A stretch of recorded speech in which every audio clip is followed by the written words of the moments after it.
Last video में हमने Raoult law देखा था, और वहाँ पे राउल्ट का नियम बताता है हमें किसके बारे में, जो वेपर प्रेशर है सॉल्यूशन का, उसके बारे में। ठीक है, तो यहाँ पे हमारे पास एक रिएक्शन आएगी पी टोटल, तो जितने उसमें घटक होंगे उतने के वो पार्शियल प्रेशर का सम हो जाएगा। ठीक है, तो ये हमारे पास रिएक्शन आई थी, इसे इक्वेशन वन में मान लेता हूँ। ठीक है, ये इक्वेशन आई थी, ये हमारे पास इक्वेशन पहले हुई।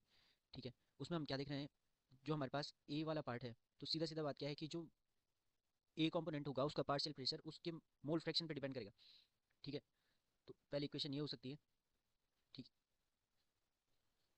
और दूसरी इक्वेशन बी के केस में क्या हो सकती है। अब हमें यही चीज़ें समझनी है कि ग्राफ किस प्रकार से हम प्लॉट करेंगे, किस किस के बीच में बनेगा ये ग्राफ। तो पहली बात तो इस ग्राफ का टाइप होगा y equal to m x type का, और ये सीधी लाइन के कर्व बनेंगे। ठीक है, y equal to m x, तो एक्स एक्सिस पे तो आ जाएंगे हमारे मोल फ्रैक्शन। अब मोल फ्रैक्शन के केस में क्या है कि मोल फ्रैक्शन के बारे में हमें पता है, जो मोल फ्रैक्शन होता है वो एक, यदि कहीं पे एक के बराबर है तो मतलब हम ये बोलते हैं कि उस सॉल्यूशन में दूसरा कंपोनेंट प्रेजेंट नहीं है। तो इसी के लिए अगर मैं बोलूँ कि एक्स एक्सिस में रखना करूँ, अगर जो ए के मोल फ्रैक्शन इस पॉइंट पे जीरो है, ठीक है, तो बी के मोल फ्रैक्शन यहाँ पे सबसे ज़्यादा होंगे, बी का मोल फ्रैक्शन हो जाएगा एक। ठीक है, जैसे जैसे हम एक्स एक्सिस में आगे बढ़ते जाएंगे तो ए की वैल्यू, एक्स ए की वैल्यू बढ़ जाएगी, मतलब ए के मॉलिक्यूल्स बढ़ते जाएंगे।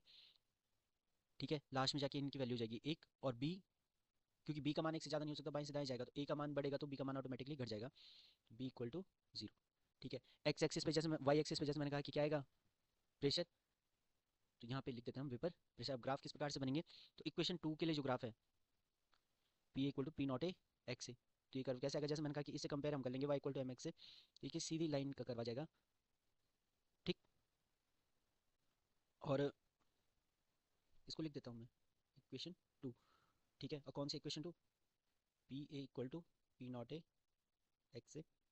ठीक, वैसे ही बी के केस में अगर जो हमें कर्व अगर जो हमें खींचना है, तो हमें दिख रहा है कि यहाँ पे बी वन है, तो बी की सबसे ज़्यादा वैल्यू कहाँ पे होगी, इस एक्सिस पे हो जाएगी, और ये कर्व आएगा कुछ इस प्रकार से।